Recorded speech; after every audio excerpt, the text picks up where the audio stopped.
लंबे इंतजार और बैठकों के दौर के बाद आखिरकार राजस्थान के नए मुख्यमंत्री के नाम का ऐलान हुआ।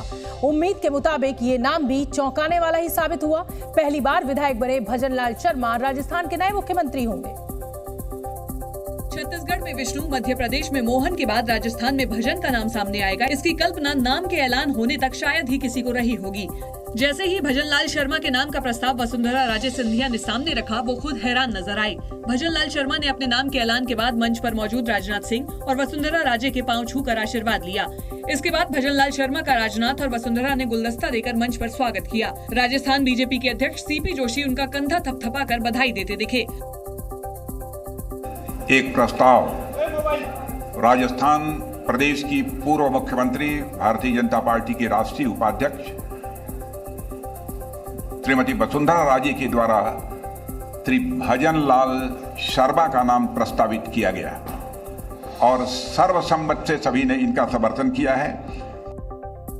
मुख्यमंत्री के नाम के ऐलान के साथ ही राजनाथ सिंह ने राजस्थान के 2 उप मुख्यमंत्रियों और स्पीकर के नामों का भी ऐलान किया।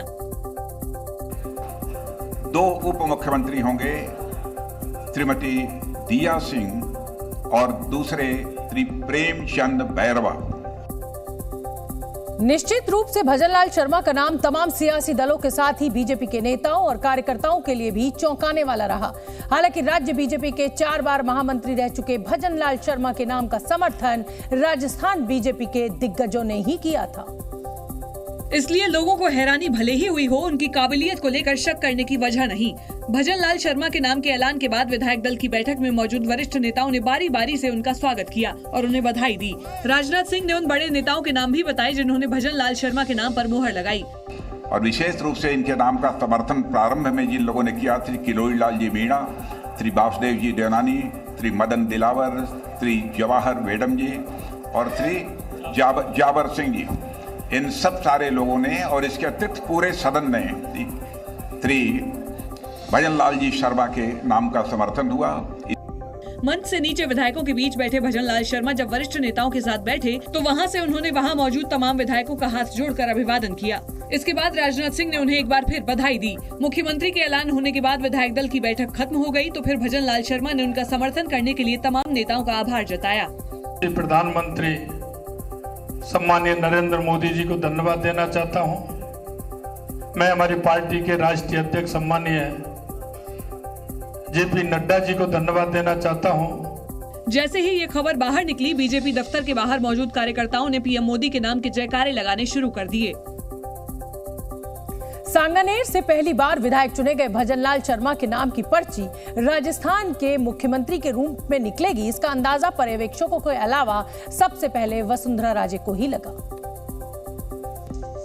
हालांकि मुख्यमंत्री के नाम का ऐलान करने के लिए सजे मंच पर तमाम दिग्गज मौजूद थे, लेकिन प्रस्ताव के लिए जिस एकमात्र नाम की पर्ची तैयार थी वो सीधे वसुंधरा राजे के हाथ में पहुंचा दी गई। जैसे ही ये पर्ची वसुंधरा के हाथ में पहुंची, ये समझते देर नहीं लगी कि वसुंधरा राजस्थान की अब मुख्यमंत्री बनने वाली नहीं।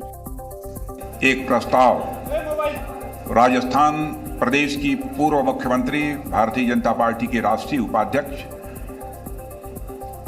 श्रीमती वसुंधरा राजे के द्वारा श्री भजनलाल शर्मा का नाम प्रस्तावित किया गया। क्योंकि इसी तरह का नजारा रायपुर में रमन सिंह और भोपाल में शिवराज सिंह चौहान के जरिए देश देख चुका था। जब वसुंधरा ये पर्ची देख रही थी तब उनके बगल में बैठे राजनाथ सिंह मुस्कुरा रहे थे और जैसे ही वसुंधरा ने पर्ची में छपे अक्षरों को देखा, उनके होठों पर भी मुस्कान तैर गई। इससे पहले राजस्थान में विधायकों की राय जानने और उसके आधार पर मुख्यमंत्री पद का चेहरा चुनने के लिए बतौर पर्यवेक्षक दिल्ली से राजनाथ सिंह और विनोद तावड़े जयपुर पहुंचे। इन दोनों के साथ केंद्रीय मंत्री प्रहलाद जोशी भी जयपुर पहुंचे। और जब ये तीनों नेता जयपुर में विमान से बाहर निकले तो विनोद तावड़े के हाथ में एक फाइल तो प्रहलाद जोशी के हाथ में एक लिफाफा नजर आया। इन दोनों के हाथ में नजर आने वाले दस्तावेज और लिफाफों ने सबका ध्यान खींचा। इन खास मेहमानों का स्वागत करने के लिए राजस्थान बीजेपी के अध्यक्ष सीपी जोशी और वसुंधरा राजे पहले से एयरपोर्ट पर मौजूद थे। जब राजनाथ और वसुंधरा का आमना सामना हुआ तो दोनों ने मुस्कुराकर एक दूसरे का अभिवादन किया, लेकिन दोनों की नजरें नहीं मिली। सीपी जोशी ने पगड़ी पहनाकर रक्षा मंत्री राजनाथ सिंह का राजस्थानी अंदाज में स्वागत किया तो वसुंधरा राजे ने विनोद तावड़े को पगड़ी पहनाई। बिना किसी खास गर्मजोशी के स्वागत की औपचारिकता पूरी होने के बाद सभी नेता ललित होटल के लिए निकल पड़े। इस बीच बीजेपी मुख्यालय में गहमागहमी जारी रही और नवनिर्वाचित विधायकों के पार्टी दफ्तर पहुंचने का सिलसिला तेज हो गया। लेकिन दिल्ली से जयपुर पहुंचे पर्यवेक्षक राजनाथ सिंह, विनोद तावड़े और सरोज पांडे एयरपोर्ट से सीधे ललित होटल पहुंचे। ललित होटल में इन तीनों पर्यवेक्षकों के साथ पूर्व मुख्यमंत्री वसुंधरा राजे की बैठक हुई, जिसमें प्रहलाद जोशी भी मौजूद रहे। विधायक दल की बैठक से पहले वसुंधरा के साथ हुई ये बैठक अहम मानी गई। इस बैठक के खत्म होते ही दिल्ली से हर हलचल पर नजर रखने वाले राष्ट्रीय अध्यक्ष जेपी नड्डा ने फोन मिला दिया और तीनों पर्यवेक्षकों से बातचीत की। इसी दौरान किरोड़ी लाल मीणा पार्टी दफ्तर पहुंचे तो मीडिया ने उन्हें घेर कर मुस्कुराहट का राज पूछ लिया।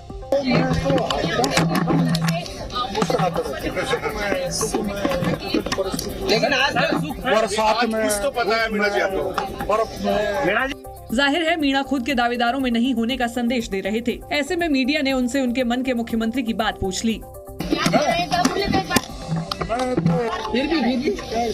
कह दो सर, कह दो।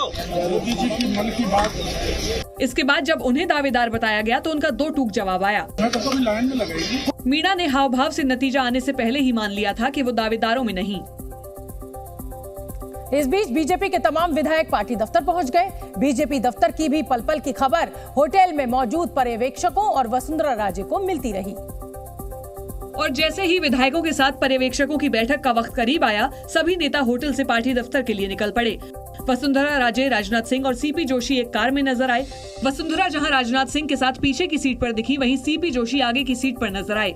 बीजेपी दफ्तर पहुंचने के बाद तमाम नवनिर्वाचित विधायकों और पर्यवेक्षकों की ग्रुप फोटोग्राफी की गई। इसके बाद पर्यवेक्षकों ने कुछ देर तक विधायकों से बातचीत की और फिर इसके बाद विधायक दल की बैठक शुरू हुई। पर्यवेक्षकों ने एक एक विधायक से बात की और उनकी पसंद जानी। इस दौरान कार्यकर्ताओं को फैसले का ऐलान होने तक पार्टी दफ्तर के बाहर रहने को कहा गया। बीजेपी विधायक दल की बैठक में नेता चुने जाने के बाद भजनलाल सीधे राजभवन पहुंचे और सरकार बनाने का दावा पेश किया। भजनलाल के साथ पर्यवेक्षक राजनाथ सिंह और पूर्व मुख्यमंत्री वसुंधरा राजे भी मौजूद थी। राजनाथ सिंह ने विधायकों के नामों की चिट्ठी राज्यपाल को सौंपी। वसुंधरा राजे तो भजनलाल के ठीक बगल में बैठी थी। साथ में मनोनीत डिप्टी सीएम दिया कुमारी और प्रेमचंद्र बैरवा भी मौजूद थे।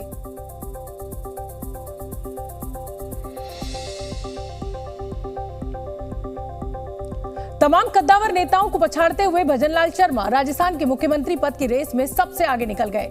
3 दिसंबर को चुनाव के नतीजे आने के बाद तमाम नेताओं के नाम मुख्यमंत्री पद के लिए उछलते रहे, लेकिन भजनलाल शर्मा का नाम शायद ही किसी ने सुना हो, क्योंकि भजनलाल शर्मा ने पहली बार विधायक का चुनाव लड़ा और जीता भी। राजस्थान के सांगानेर से उन्होंने कांग्रेस के उम्मीदवार को 48,000 वोटों से हराया। बीजेपी ने सांगानेर के पूर्व विधायक अशोक लाहौटी का टिकट काटकर भजनलाल शर्मा को उतारा था। सांगानेर को बीजेपी का गढ़ माना जाता है और 2003 से बीजेपी यहां से लगातार जीतती आई है। 56 साल के भजनलाल शर्मा राजस्थान के भरतपुर के रहने वाले हैं। ब्राह्मण समाज से ताल्लुक रखने वाले भजनलाल लंबे समय से संगठन में काम कर रहे थे और 4 बार राजस्थान बीजेपी के महामंत्री का पद संभाल चुके हैं। साथ ही लंबे समय तक अखिल भारतीय विद्यार्थी परिषद और आरएसएस से भी जुड़े रहे हैं। चुनावी घोषणा पत्र के मुताबिक भजनलाल शर्मा की कुल संपत्ति करीब 1.5 करोड़ रुपए है और उन पर 35 लाख रुपए का लोन भी है। चुनाव नतीजों के ऐलान के ठीक 9वें दिन राजस्थान को नया मुख्यमंत्री मिल गया। साथ में 2 डिप्टी सीएम भी मिले। तीनों नामों के चयन में बीजेपी आलाकमान की तरफ से सोशल इंजीनियरिंग भी दिखाई देती है। मनोनीत मुख्यमंत्री भजनलाल शर्मा ब्राह्मण हैं। डिप्टी सीएम दिया कुमारी जयपुर राजघराने से हैं और राजपूत समाज से आती हैं। 52 साल की राजकुमारी दिया कुमारी दिवंगत ब्रिगेडियर भवानी सिंह और महारानी पद्मिनी देवी की बेटी है। पहली बार 2013 में सवाई माधोपुर से विधायक चुनी गई थी। 2019 में दिया कुमारी राजसमंद से सांसद चुनी गई और इस चुनाव में उन्होंने विद्याधर नगर विधानसभा सीट से जीत हासिल की। वहीं दूसरे डिप्टी सीएम 54 साल के प्रेमचंद बैरवा राजस्थान में बीजेपी का दलित चेहरा है। उन्होंने दूदू विधानसभा सीट से जीत हासिल की है। बैरवा जयपुर में राजस्थान यूनिवर्सिटी से पीएचडी होल्डर भी हैं। जी न्यूज से बातचीत में हवा महल से बीजेपी के विधायक बाल मुकुंद आचार्य ने कहा है कि ये बीजेपी ही है जो गरीब, पिछड़े और छोटे तबके से उठे लोगों को मुख्यमंत्री बना सकती है। एमपी में आपको नहीं चकित किया, एमपी में चकित नहीं किया। 9 साल पहले मोदी जी का अचानक नाम आया तो चकित नहीं हुए। ये भारतीय जनता पार्टी की पहचान है साहब। यहाँ चाय बनाने वाले को, यहाँ पकौड़ी बनाने वाले को, किसी को भी कभी मेरे से पूजा सेवा घंटी लाने वाले आप भी पहली बार के विधायक हैं? अरे साहब वही तो कह रहा हूँ मैं, किसी को भी कोई दायित्व सेवा दी जा सकती है। ये भारतीय जनता पार्टी है, ये कोई बंटी बबली और मम्मी बेटे की पार्टी थोड़ी ही है। तो आप कांग्रेस में चले गए? अरे नहीं साहब, हमने नाम कब लिया? हमने कब नाम लिया? हमने कहा कोई मम्मी की पार्टी थोड़ी है, मम्मी दिल्ली से बोलेगी तो काम होगा। ये भारतीय जनता पार्टी विराट परिवार है, पूरी देश और दुनिया का सबसे बड़ा परिवार है, जहां पर चाय बनाने वाला प्रधानमंत्री होता है, जहां पर मेरे जैसा गौ सेवक, गो पालन करने वाला विधायक होता है, तो यहाँ पर संगठन का काम करने वाले कार्यकर्ता मुख्यमंत्री भी हो सकता है। आखिरकार वसुंधरा राजे राजस्थान के मुख्यमंत्री पद की रेस हार गईं। 8 दिनों तक वसुंधरा ने जयपुर से दिल्ली तक दौड़ लगाई, लेकिन वो ये रेस जीत नहीं पाई। और ये उसी दिन तय हो गया था कि वसुंधरा को बीजेपी राजस्थान की कमान नहीं देगी, जब नतीजों के बाद 7 दिसंबर को वो दिल्ली पहुंची। दिल्ली में बीजेपी के किसी भी बड़े नेता ने उनसे मुलाकात नहीं की, सिर्फ बीजेपी अध्यक्ष जेपी नड्डा ने उन्हें अपने आवास पर बुलाया था। दरअसल नतीजों के बाद से ही वसुंधरा के समर्थक विधायक उनके पक्ष में लॉबिंग कर रहे थे। वसुंधरा राजे के आवास पर विधायकों के जमावड़े ने बीजेपी आलाकमान की परेशानी को और बढ़ा दिया था। माना जा रहा है कि पिछले दिनों बीजेपी के करीब 60 विधायक वसुंधरा राजे से मुलाकात कर चुके थे। वसुंधरा राजे और उनके बेटे दुष्यंत सिंह पर कुछ विधायकों की कथित बाड़ेबंदी के भी आरोप लगे थे। माना जा रहा है कि उसके बाद ही जेपी नड्डा ने वसुंधरा राजे को दिल्ली तलब किया था, लेकिन दिल्ली से लौटने के बाद भी वसुंधरा के तेवर कम नहीं हुए और लगातार विधायक उनसे मिलते रहे। वसुंधरा अड़ी रही और उधर दिल्ली में बीजेपी का आलाकमान भी वसुंधरा के खिलाफ अड़ा रहा और आखिरकार चुनाव नतीजों के 9वें दिन वसुंधरा को झुकना ही पड़ा और उन्होंने खुद विधायक दल की बैठक में सीएम पद के लिए भजनलाल शर्मा के नाम का प्रस्ताव किया। 3 राज्यों में प्रचंड जीत के बाद, हफ्ते भर के सस्पेंस के बाद आखिरकार तीनों राज्यों के मुख्यमंत्री पद का ऐलान हो गया और तीनों ही राज्यों में बीजेपी आलाकमान ने सरप्राइज दिया।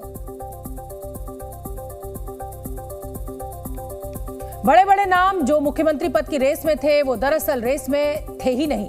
न मौजूदा मुख्यमंत्री और न पूर्व मुख्यमंत्री। पहला सरप्राइज मिला 10 दिसंबर को, जब आदिवासी समुदाय से ताल्लुक रखने वाले विष्णुदेव साय को छत्तीसगढ़ का मुख्यमंत्री मनोनीत किया गया। इसके अगले ही दिन 11 दिसंबर को बीजेपी आलाकमान ने अब तक का सबसे बड़ा सरप्राइज दिया, जब 16 सालों से 3 बार के मुख्यमंत्री शिवराज सिंह को हटाकर बीजेपी आलाकमान ने मोहन यादव के नाम का ऐलान किया। और आज तीसरा सरप्राइज मिला, जब भजनलाल शर्मा के तौर पर पहली बार विधायक बने भजनलाल शर्मा को मुख्यमंत्री बनाकर बीजेपी आलाकमान ने सबको हैरत में डाल दिया। तो क्या जब भी बीजेपी मुख्यमंत्री चुनने में देरी करती है, उसका मतलब नया चेहरा होता है? 10 दिसंबर को बीजेपी ने नया चेहरा दिया, जब छत्तीसगढ़ के मुख्यमंत्री पद के लिए बीजेपी ने विष्णुदेव साय के नाम का ऐलान किया। दूसरा नया चेहरा मध्य प्रदेश में मुख्यमंत्री पद के लिए मोहन यादव के तौर पर मिला। राजस्थान के सीएम पद के लिए भजनलाल शर्मा के नाम का ऐलान कर बीजेपी ने तीसरी बार चौंकाया। अगर बीजेपी के पिछले राजनीतिक ट्रेंड पर नजर डालें तो साफ है कि पार्टी की तरफ से जब भी सीएम का चेहरा चुनने में देरी हुई है, पार्टी ने चौंकाने वाला और नया चेहरा ही दिया है। जाटों के मजबूत इतिहास वाले राज्य हरियाणा में गैर जाट सीएम चेहरा देकर बीजेपी ने चौंकाया था। पहली बार चुनाव जीते मनोहर लाल को पार्टी ने 2014 में हरियाणा का सीएम बनाया था। भजनलाल शर्मा भी पहली बार विधायक बने और विधायक बनते ही मुख्यमंत्री बन गए। लेकिन जब भी नया नाम आया, उसके पीछे बीजेपी की सोची समझी रणनीति रही। अगर छत्तीसगढ़ में विष्णुदेव साय को मुख्यमंत्री बनाकर आदिवासी समाज को संदेश दिया, तो मध्य प्रदेश में मोहन यादव को सीएम की कुर्सी पर बिठाकर यूपी, बिहार और हरियाणा के ओबीसी यादव समाज को साधने की कोशिश की है। और अब राजस्थान में एक ब्राह्मण को सीएम बनाकर बीजेपी ने सवर्णों को संदेश देने की कोशिश की। बीजेपी का ट्रेंड यही दिखाता है कि विधानसभा चुनाव में जीत के बाद पार्टी को अगर मौजूदा मुख्यमंत्री को ही फिर से कमान देनी होती है, तो पार्टी तुरंत फैसला करती है।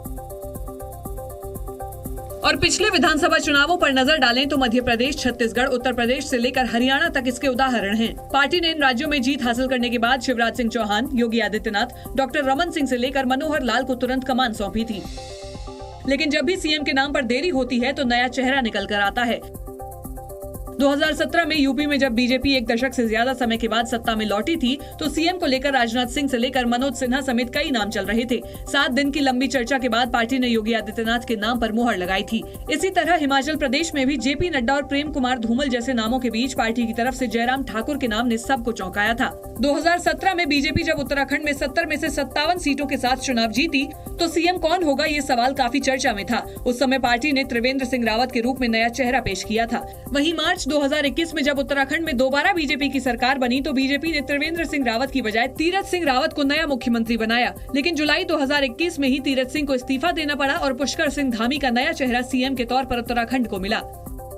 2021 में गुजरात में जब विजय रूपाणी की जगह भूपेंद्र पटेल के नाम की घोषणा हुई तो कई लोगों ने उनका नाम तक नहीं सुना था।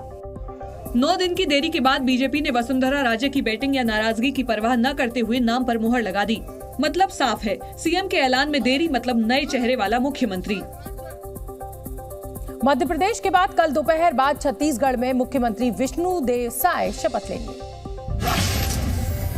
छत्तीसगढ़ में कल नई सरकार का शपथ ग्रहण समारोह होगा, जिसकी तैयारियां पूरी हो चुकी हैं। मध्य प्रदेश के बाद पीएम मोदी, गृह मंत्री अमित शाह समेत तमाम बड़े नेता छत्तीसगढ़ पहुंचेंगे। रायपुर के साइन कॉलेज मैदान में करीब 4 बजे मुख्यमंत्री के साथ साथ मंत्रिमंडल भी शपथ लेगा।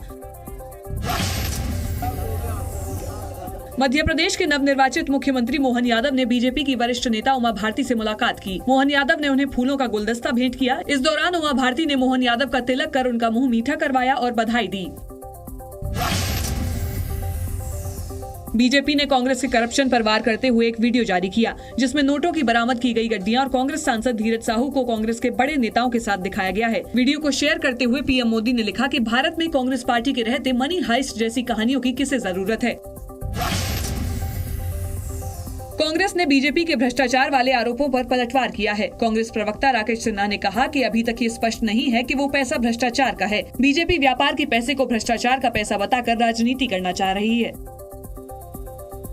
मध्य प्रदेश के नए मुख्यमंत्री की शपथ ग्रहण समारोह की तैयारियां तेज हो गई हैं। भोपाल के मोतीलाल नेहरू स्टेडियम में कल मोहन यादव मुख्यमंत्री पद की शपथ लेंगे। शपथ ग्रहण समारोह में प्रधानमंत्री नरेंद्र मोदी के साथ कई दिग्गज शामिल होंगे, जिसके लिए भोपाल के मोतीलाल नेहरू स्टेडियम में विशाल मंच बनाया जा रहा है। स्टेडियम में करीब 2000 लोगों के बैठने की व्यवस्था की जा रही है। शपथ ग्रहण समारोह में पार्टी के कार्यकर्ताओं समेत काफी संख्या में लोगों के भी शामिल होने की उम्मीद है।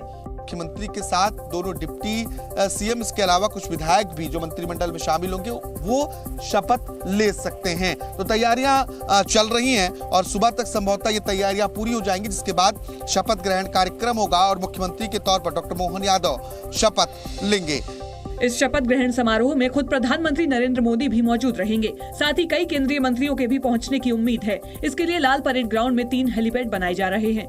कल है, अभी मैं माननीय प्रधानमंत्री तो आ ही रहा है, बाकी भी जानकारी लेके बता। जानकारी के मुताबिक मोहन यादव के शपथ ग्रहण समारोह में बीजेपी शासित कई राज्यों के मुख्यमंत्री भी शामिल हो सकते हैं। एक दिन पहले महाकाल की नगरी उज्जैन के रहने वाले मोहन यादव को सूबे की कमान सौंपकर बीजेपी ने सबको चौंका दिया था। मुख्यमंत्री के तौर पर मोहन यादव के नाम पर मुहर लगने के बाद उज्जैन में दिवाली मनाई गई और उनके समर्थक और परिवार वाले खुशी से झूम उठे और उनके घर बधाई देने वालों का तांता लग गया। मोहन यादव के घर पर जश्न का माहौल था। लोग ढोलक की थाप पर झूमते दिखाई दिए।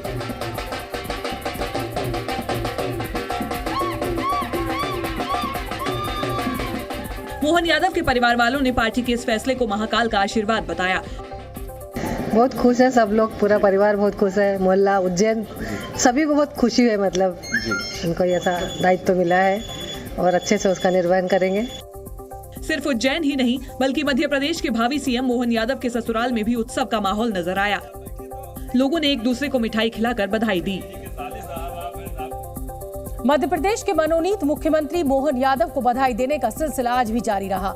बीजेपी नेताओं के साथ साथ विपक्ष के कई नेताओं ने भी उन्हें बधाई दी, जिनमें मध्य प्रदेश के पूर्व मुख्यमंत्री और कांग्रेस के वरिष्ठ नेता कमलनाथ का नाम भी शामिल है। कमलनाथ ने मोहन यादव से मुलाकात कर उन्हें बधाई दी। इस दौरान दोनों नेताओं के बीच काफी देर तक बातचीत भी हुई। मध्य प्रदेश के विकास के लिए जो हमारा योगदान होगा जरूर होगा। विपक्ष का जो कर्तव्य होता है, विपक्ष रक्षा करेगा मध्य प्रदेश के मतदाताओं की, मध्य प्रदेश के भविष्य की। कांग्रेस नेता दिग्विजय सिंह ने भी सोशल मीडिया पर एक पोस्ट शेयर कर मोहन यादव को शुभकामनाएं दी। उन्होंने अपनी पोस्ट में लिखा कि उन्हें हमारी हार्दिक बधाई और शुभकामनाएं। हमें उम्मीद है कि वे चुनाव में बीजेपी द्वारा किए हुए वादे पूरे करेंगे।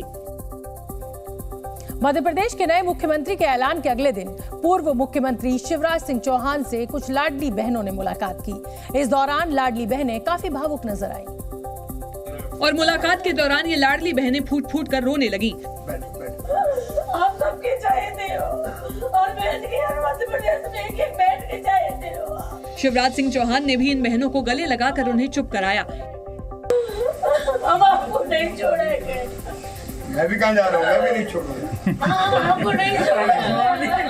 इसके बाद शिवराज सिंह चौहान मीडिया से भी रूबरू हुए और केंद्रीय नेतृत्व से कोई भी पद मांगने से साफ इनकार कर दिया।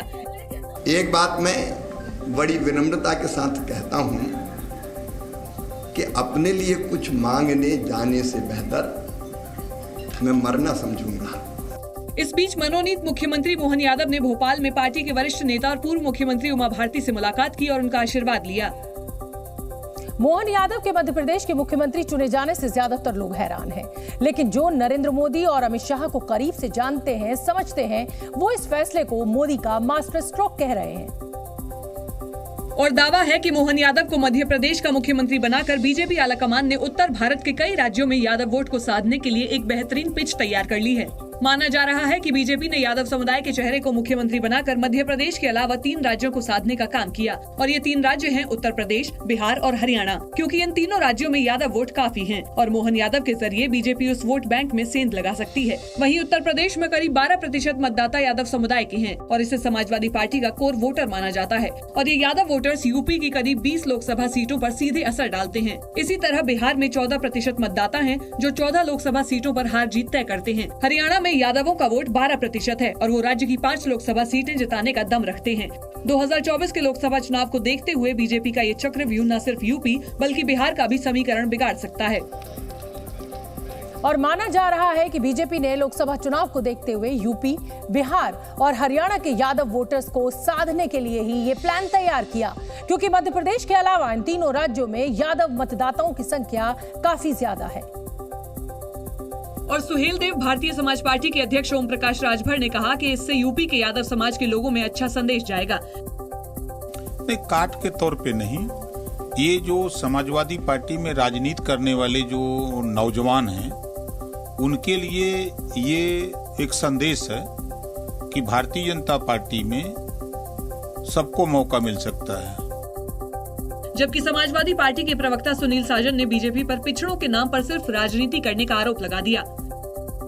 ये एक धोखा है केवल पिछड़ों के लिए, और जैसे हम लोग किसान परिवार के हैं तो पशु पक्षियों से बचाने के लिए खेत में धोखा गाड़ते हैं, उसी तरीके से भारतीय जनता पार्टी ने ओबीसी समाज को एक धोखा दिया है। वहीं कुछ जानकार इस फैसले को कांग्रेस की ओर से लगातार उठाए जा रहे ओबीसी के मुद्दे पर बीजेपी का करारा जवाब मान रहे हैं। विधानसभा चुनाव में जीत हासिल करने के बाद बीजेपी ने तीनों राज्यों में मुख्यमंत्रियों के नाम का ऐलान कर दिया।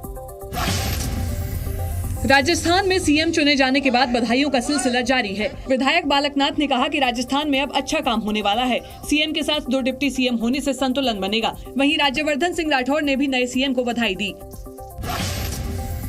राजस्थान में सीएम चुने जाने के बाद कांग्रेस नेता अधीर रंजन चौधरी ने बीजेपी पर तंज कसा। उन्होंने कहा कि पीएम मोदी राहुल गांधी से सीख रहे हैं। राहुल ने जाति की बात रखी और तीनों राज्यों में बीजेपी ने वही फॉर्मूला अपनाया।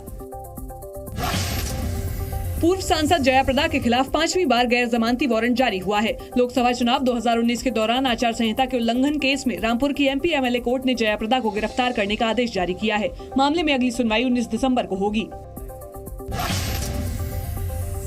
झारखंड के सीएम हेमंत सोरेन आज भी ईडी के सामने पेश नहीं हुए। जमीन हड़पने के मामले में 6ठी बार झारखंड के सीएम को नोटिस दिया गया था और उन्हें आज पूछताछ के लिए पेश होना था, लेकिन सीएम सोरेन का काफिला ईडी दफ्तर के सामने से होकर गुजर गया। इंडियन एयरफोर्स यानी कि भारतीय वायुसेना का नाम बहुत जल्द बदलने वाला है।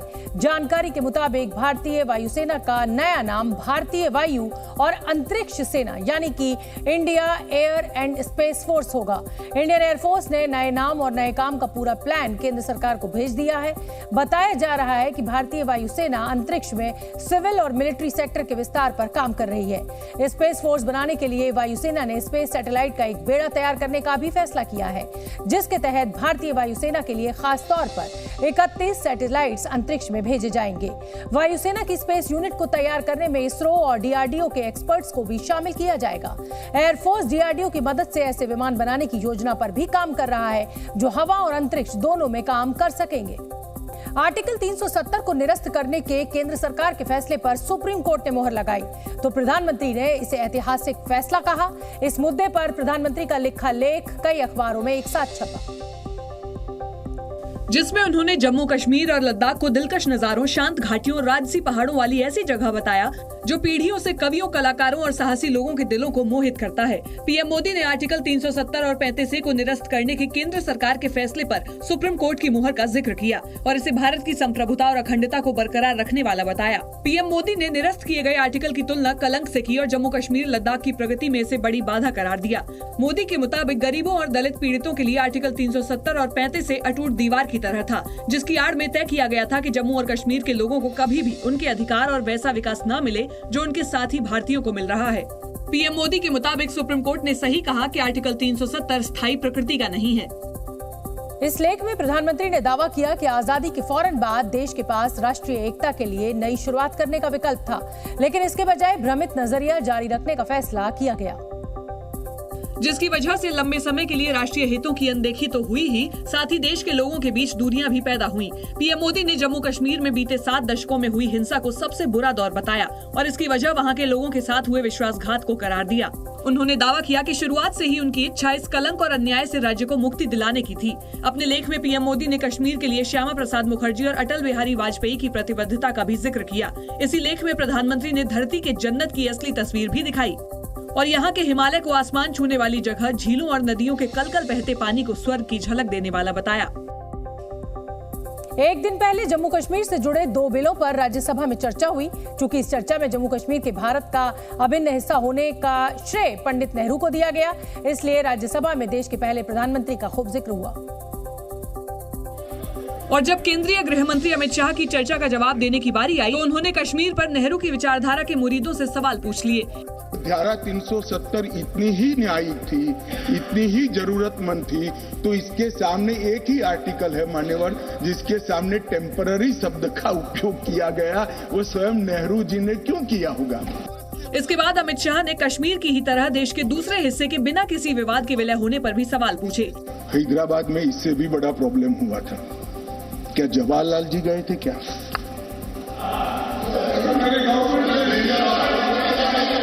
तो यहाँ गवर्नमेंट नहीं, यहाँ नेहरू। केंद्रीय गृह मंत्री ने देश के कुछ हिस्सों के चीन और पाकिस्तान के कब्जे में होने की वजह नेहरू की नीतियों को ठहराया और कश्मीर पर पहले प्रधानमंत्री की नीतियों को नाकाम साबित करने की कोशिश की। जूनागढ़ में क्या जवाहरलाल नेहरू गए थे? हैदराबाद में जवाहरलाल नेहरू गए थे? लक्षद्वीप में जवाहरलाल नेहरू गए थे? जोधपुर में जवाहरलाल नेहरू गए थे? जवाहरलाल नेहरू एक ही जगह काम देखते थे, जम्मू कश्मीर में, जिसको आधा छोड़कर आ गए। जाहिर है केंद्रीय गृह मंत्री ने कश्मीर के बहाने देश के पहले प्रधानमंत्री की कई नीतियों पर सवाल खड़े किए और कश्मीर नीति के लिए केवल और केवल नेहरू को ही जिम्मेदार ठहराने की कोशिश की। निश्चित रूप से अमित शाह का ये अंदाज कांग्रेस को रास नहीं आया। यही वजह रही कि एक दिन बाद जब राहुल गांधी मीडिया के सामने आए तो उनकी जुबान पर नेहरू और अमित शाह आ गए। लाइफ दे दी हिंदुस्तान के लिए, सालों जेल में रहे। अमित शाह जी को शायद हिस्ट्री नहीं मालूम।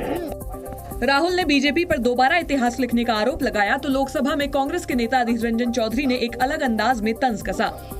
हो सकता अमित जी जैसे उतना ज्ञानी पंडित जवाहरलाल नेहरू नहीं रहा करते, लेकिन मुझे अमित शाह जी से बस ये कहना है, सब गलती किए हैं, आप तो सही कर रहे हैं, तो पीओ को क्या कब वापस लाओगे?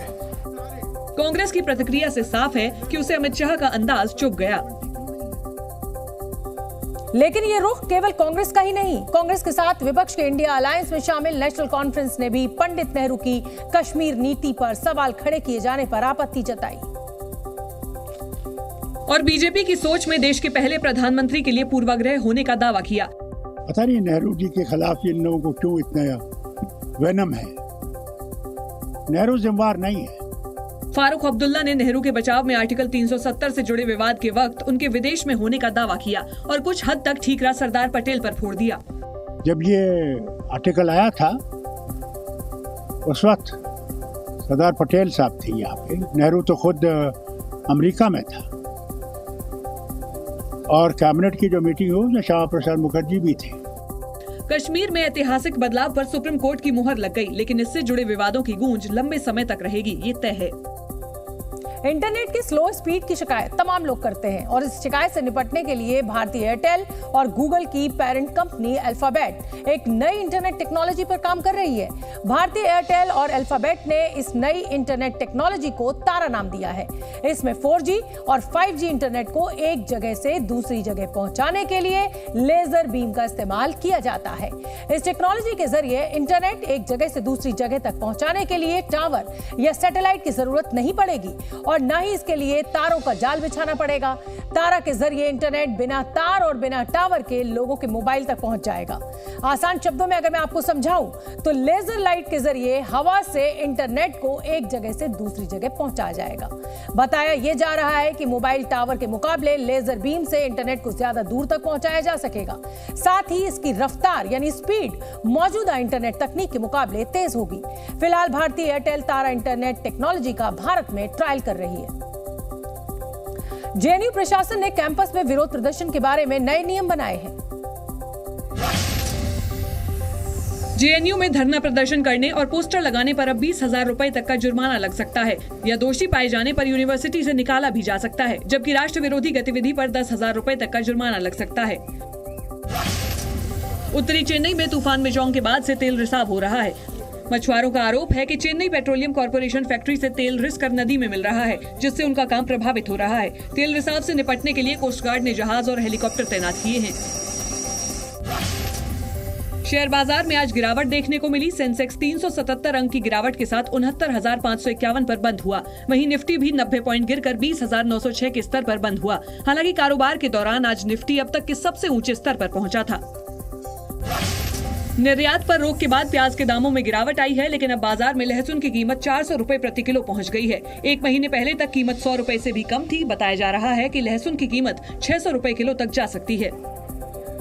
कांग्रेस के राज्यसभा सांसद धीरज साहू के सभी ठिकानों पर इनकम टैक्स डिपार्टमेंट की रेड अब खत्म हो चुकी है, सिवाय एक जगह के, और वो जगह है रांची में साहू का बंगला, जो रेडियम रोड पर मौजूद है, जहां इनकम टैक्स विभाग के अधिकारी 7वें दिन भी मौजूद रहे। हम अभी मौजूद हैं उनके रेडियम रोड स्थित सुशीला निकेतन में, जहां पर इनकम टैक्स के अधिकारी मौजूद हैं और लगातार कागजातों को खंगाला जा रहा है। वहीं सुरक्षा के लिहाज से सीआईए जवानों की तैनाती जो वो अभी भी तैनात किए गए हैं और सीधे तौर पर इनकम टैक्स के जो अधिकारी हैं वो रात भर रेड करते रहे। ओडिशा, बंगाल और झारखंड में दूसरे ठिकानों पर हुई छापेमारी के दौरान 350 करोड़ से ज्यादा नकद मिलने की जानकारी है, लेकिन रांची से क्या कुछ बरामद हुआ है, इस बात की आधिकारिक पुष्टि नहीं हुई है। हालांकि रेड के दौरान इनकम टैक्स के अधिकारी अपने साथ कई ब्रीफकेस भी ले गए थे, लेकिन उनमें क्या था इस बात का खुलासा नहीं हुआ है। जबकि सूत्र कहते हैं कि उन ब्रीफकेस में करोड़ों रुपए नकद और आभूषण थे, जिन्हें अधिकारियों ने जब्त किया है। धीरज साहू मामले की गूंज संसद में भी सुनाई दी। कल राज्यसभा में गृह मंत्री अमित शाह ने करोड़ों रुपए की बरामदगी के बहाने कांग्रेस पर जोरदार निशाना साधा और कहा कि धीरज साहू के ठिकानों से इतना कैश मिला कि उन्हें गिनते गिनते मशीनें बंद हो गईं। झारखंड में किसी एमपी के यहाँ, मैं किस दल के हैं कहना नहीं चाहता, पूरी दुनिया जानती है, इतनी सारी कैश मिली कि बैंक के कैशियर कहते हैं हमने भी इतनी कैश कभी देखी नहीं है। गिनते गिनते 5 दिन हो गए, 27 मशीनें गर्म हो गई, मान्यवर गर्म हो गई, मशीनें बंद हो गई। यही नहीं, अमित शाह ने इंडिया गठबंधन में शामिल दलों पर भी निशाना साधा और एक घमंडिया गठबंधन ने इसकी टीका भी नहीं की है, उसको सस्पेंड भी नहीं। वहीं केंद्रीय मंत्री किरण रिजिजू ने प्रेस कॉन्फ्रेंस कर कांग्रेस के घोटालों को गिनाया। वो कांग्रेस पार्टी का नाम ही करप्शन पार्टी होना चाहिए, क्योंकि कांग्रेस ही करप्शन का जड़ है। प्रधानमंत्री मोदी से लेकर बीजेपी के आम कार्यकर्ता तक सभी इस मामले में हमलावर हैं और कांग्रेस को लगातार घेर रहे हैं। राष्ट्रीय करणी सेना के अध्यक्ष सुखदेव सिंह गोगामेडी की हत्या मामले में एक बड़ा खुलासा हुआ है। गोगामेडी की हत्या की साजिश में एक लेडी डॉन भी शामिल थी, जिसको पुलिस ने जयपुर के प्रताप नगर से गिरफ्तार किया है। उसका नाम पूजा सैनी है। वो लॉरेंस गैंग से जुड़ी बताई जा रही है। राजस्थान पुलिस के मुताबिक पूजा सैनी और उसके पति महेंद्र कुमार सैनी उर्फ समीर ने गोगामेडी की हत्या करने वाले शूटर्स की मदद की थी। पुलिस जब उसके घर पहुंची तब तक उसका पति घर में मौजूद हथियारों का जखीरा लेकर भाग चुका था। पुलिस को पूजा सैनी के घर से AK-47 राइफल की तस्वीर भी मिली है। पुलिस को आशंका है कि ये राइफल इस समय पूजा के पति समीर के पास है। पुलिस को शक है कि इस AK-47 राइफल का इस्तेमाल 2022 में सीकर में गैंगस्टर राजू ठेहट की हत्या में किया गया था।